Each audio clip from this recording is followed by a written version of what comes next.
नमस्कार, मैं हूं प्रीति रघुनंदन। रात के 8 बज रहे हैं। अब वक्त है दिन की हर बड़ी खबर को बारीकी से परखने का, खबरों में छिपे हर पहलू को समझने का। तो शुरुआत करते हैं आज की सबसे बड़ी खबर से।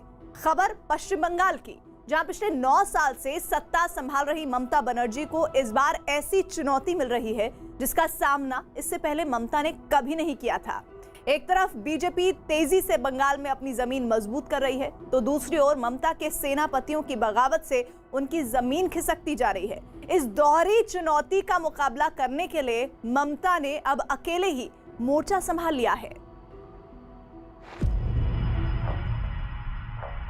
যে শুভেন্দু অধিকারী কোনো পদে লোভ করেন না।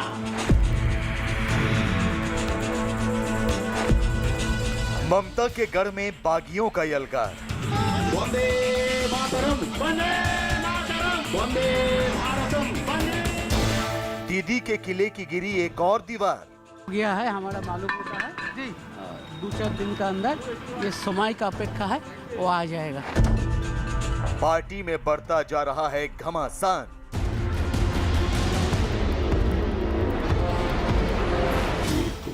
मैडम के सामने यदि आप कुछ बात रखना चाहते हो तो 18 तारीख को 5 मिनट समय मिलेगा। दुर्ग खाली होने से दीदी हुई परेशान। এটা দিদির জয় নয়, এটা মনে রাখবেন বাংলা মাকে জয়টা আমরা সমর্পণ করব।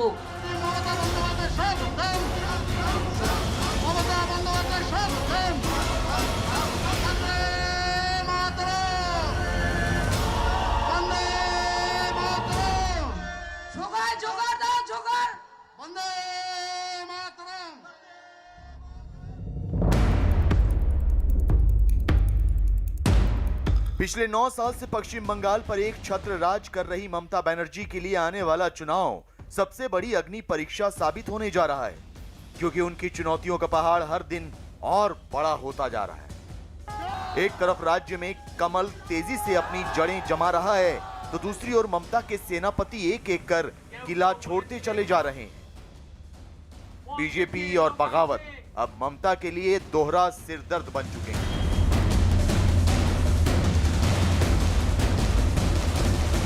पश्चिम बंगाल में ममता बनर्जी के सामने बीजेपी ही सबसे बड़ी चुनौती पेश कर रही है। यह चुनौती ममता बनर्जी के लिए और ज्यादा बड़ी तब हो जाती है जब टीएमसी के असंतुष्ट नेता न सिर्फ पार्टी छोड़ रहे हैं बल्कि बीजेपी का दामन थामने के लिए आगे भी बढ़ रहे हैं।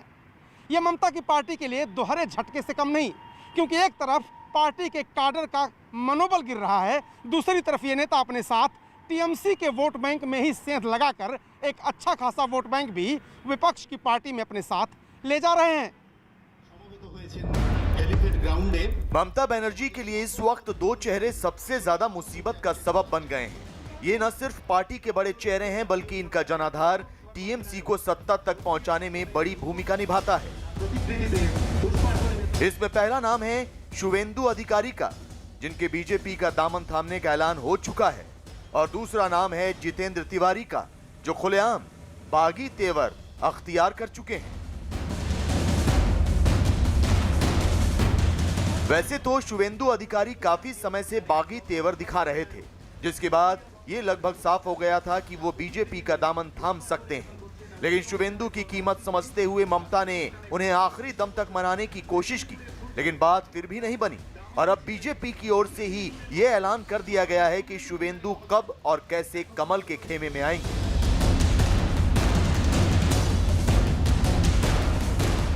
तो फैसला हो गया है, हमारा मालूम होता है जी। 2-4 दिन का अंदर ये समय का अपेक्षा है, वो आ जाएगा। न्यूज़ 18 इंडिया को मिली एक्सक्लूसिव जानकारी के मुताबिक शुवेंदु अधिकारी 19 दिसंबर को बीजेपी में शामिल हो सकते हैं। 19 दिसंबर को ही गृह मंत्री अमित शाह पश्चिम बंगाल के दौरे पर आ रहे हैं, और कहा यह जा रहा है कि आधिकारिक तौर पर शुवेंदु अधिकारी उसी दिन बीजेपी का झंडा थाम लेंगे। ये संदेश देकर बीजेपी ने एक तीर से 2 निशाना लगाया है।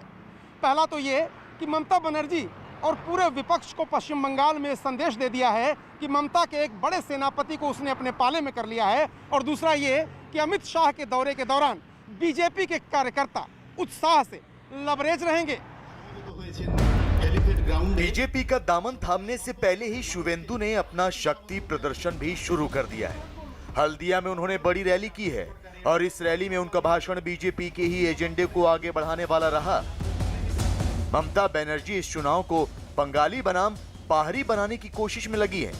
ममता की इसी रणनीति पर सीधा हमला बोलते हुए शुवेंदु ने भारतीयता का नारा बुलंद कर दिया। সবচেয়ে বড় পরিচয় কি? আমাদের সবচেয়ে বড় পরিচয় হলো আমরা প্রথম ভারতীয়, তারপরে আমরা বাঙালি। शुवेंदु का टीएमसी छोड़कर बीजेपी में शामिल होना ममता के लिए बहुत बड़ा झटका माना जा रहा है, क्योंकि इस वक्त पार्टी में वो सबसे बड़े जनाधार वाले नेता समझे जाते थे। यही नहीं, उनका प्रभाव इतनी ज्यादा सीटों पर है कि वो सरकार बनाने और गिराने तक की हैसियत रखते हैं। शुवेंदु अधिकारी पूर्वी मिदनापुर जिले के हैं और वो एक प्रभावशाली सियासी परिवार से आते हैं। उनके पिता टीएमसी के संस्थापक सदस्यों में से थे। शुवेंदु अधिकारी का प्रभाव बंगाल के 6 जिलों में माना जाता है और इन 6 जिलों में 65 सीटें आती हैं। आप शुवेंदु की अहमियत इस बात से समझ सकते हैं कि जिन 65 सीटों पर शुवेंदु का फैक्टर अहम माना जा रहा है, वहां टीएमसी का वोट शेयर 48% के आसपास है। इस तरह देखा जाए तो विधानसभा की 20% सीटों पर शुवेंदु फैक्टर अहम हो जाता है। नंदीग्राम आंदोलन को खड़ा करने का श्रेय भी शुवेंदु को ही दिया जाता है। नंदीग्राम आंदोलन से ही बंगाल में ममता को सियासी पहचान मिली थी और वो लेफ्ट का किला गिराने में कामयाब हुई थी। शुवेंदु के पार्टी से अलग होने की सबसे बड़ी वजह यही मानी जा रही है कि वो अपनी योग्यता के मुताबिक अहमियत न मिलने से नाराज थे। शुवेंदु की नाराजगी को दूर करने के लिए ममता ने काफी कोशिश की, लेकिन पार्टी सूत्रों के मुताबिक ममता बनर्जी के भतीजे अभिषेक बनर्जी के प्रभुत्व की वजह से उन्होंने टीएमसी को छोड़कर बीजेपी का दामन थामने का फैसला कर लिया। एक बहुत बड़ा चेहरा शुवेंदु अधिकारी इनका साथ छोड़ दिया, तो इस तरह से उनको ये समस्या है कि उनके अपने चेहरे के अलावा और किसी को आगे कर नहीं सकती, और लोग जो है सबको पिग्मी बना के रखा है। जब से उनके भतीजे का प्रादुर्भाव हुआ है राजनीति में, तब से वही सबसे बड़ा है। अभिषेक बनर्जी को कहीं आप चुनाव जीतने के लिए या किसी अमित शाह या जेपी नड्डा या विजय वर्गीय के खिलाफ तो आप उनके सामने तो आप मैच नहीं कर सकते। तो नतीजा ये है कि उनके सामने अपने अलावा कोई बड़ा कैंपेनर नहीं है, और ये उनकी एक बड़ी। ममता के किले में चल रही बगावत के खेल में शुवेंदु अकेले खिलाड़ी नहीं हैं। पार्टी के एक और नेता भी खुलेआम ममता सरकार और उनके करीबियों पर बरस रहे हैं। ये हैं आसनसोल से टीएमसी के विधायक और कद्दावर नेता जितेंद्र तिवारी। जितेंद्र आसनसोल नगर निगम के अध्यक्ष भी हैं और इस हैसियत से ममता के करीबी फिरहाद हकीम को लिखी एक चिट्ठी से भी टीएमसी में घमासान मचा हुआ है। जितेंद्र ने शहरी विकास मंत्री को एक चिट्ठी लिखी है। पश्चिम बंगाल के शहरी विकास मंत्री फिरहाद हकीम हैं, जो ममता के बेहद करीबी माने जाते हैं। जितेंद्र ने अपनी चिट्ठी में यह आरोप लगाया है कि केंद्र की विकास योजनाओं के लिए राज्य सरकार पैसे नहीं दे रही है। उन्होंने प्रधानमंत्री की स्मार्ट सिटी योजना के तहत पैसे न मिलने का आरोप लगाया है। इस चिट्ठी के सामने आने पर बवाल और बढ़ गया, जिसके बाद फिरहाद ने जितेंद्र को मिलने के लिए कोलकाता बुलाया, लेकिन जितेंद्र फिरहाद से मिलने नहीं पहुंचे। अब जितेंद्र का कहना है कि वो 18 दिसंबर को कोलकाता आएंगे और ममता बनर्जी से मिलकर अपनी बात कहेंगे। यह था कि तुम मैडम के सामने यदि अपना कुछ बात रखना चाहते हो तो 18 तारीख को 5 मिनट समय मिलेगा। तो यदि मैडम 5 मिनट समय देती है तो उनके सामने ही अपना बात रखना उचित होगा। अब यहाँ कोलकाता में जो मीटिंग है इसके बारे में पता कर लेता हूँ कि उसके बाद भी ये मीटिंग होगा कि नहीं। यदि ये मीटिंग होगा तो जाऊँगा, अन्यथा फिर 18 तारीख को मैडम सबके सामने जो कहना है। ममता की पार्टी के बड़े नेता लगातार उनका दामन छोड़ रहे हैं या फिर खुलेआम बागी तेवर दिखा रहे हैं। मुकुल राय जैसे बड़े नेता तो काफी पहले ही ममता बनर्जी का दामन छोड़ चुके हैं और अब भी ममता से अलग होने वाले नेताओं का सिलसिला जारी है। इस वक्त ममता की पार्टी में बगावत करने वालों में सबसे बड़ा नाम है शुवेंदु अधिकारी का, जिनका बीजेपी में जाना तय हो चुका है। इसके बाद नाम आता है जितेंद्र तिवारी का, जो खुलेआम बगावत कर चुके हैं। इसके अलावा टीएमसी के बड़े नेता शीलभद्र दत्ता भी नाराज चल रहे हैं। ममता की पार्टी में बागी हो रहे ज्यादातर लोग बड़े चेहरे माने जाते हैं, इसलिए अब ममता को यह भी खतरा सता रहा है कि आने वाले चुनाव में उन्हें बड़े और अनुभवी चेहरों की कमी हो सकती है। ममता बनर्जी के साथ अजीब स्थिति है।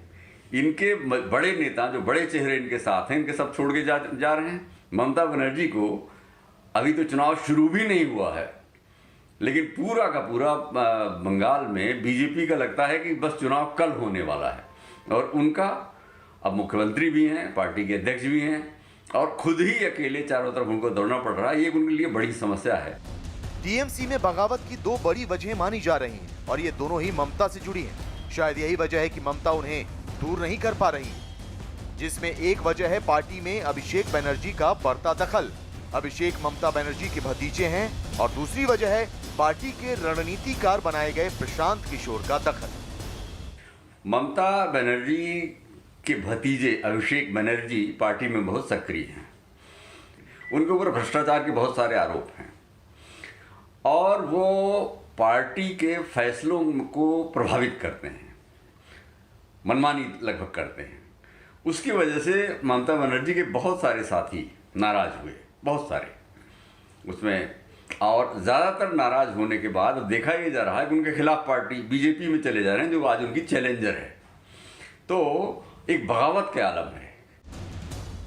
ममता बनर्जी घर में बगावत से बेहाल हैं तो जमीन पर कमल ने उनकी नींद उड़ा रखी है। शायद यही वजह है कि चुनाव भले ही 4 से 5 महीने दूर हों, लेकिन बंगाल का सियासी पारा चरम पर आ चुका है। पश्चिम बंगाल के चुनावी रण से जुड़ा हर अपडेट आप न्यूज 18 पर लगातार देख सकते हैं। फिलहाल एक ब्रेक के लिए हम रुक रहे हैं। ब्रेक के बाद आपको दिखाएंगे किसान आंदोलन से जुड़ा एक ऐसा पहलू जो अब तक सामने ही नहीं आया है। हम आपको दिखाएंगे किसान आंदोलन का अर्थव्यवस्था पर पड़ रहा असर, लेकिन एक छोटे से ब्रेक के बाद।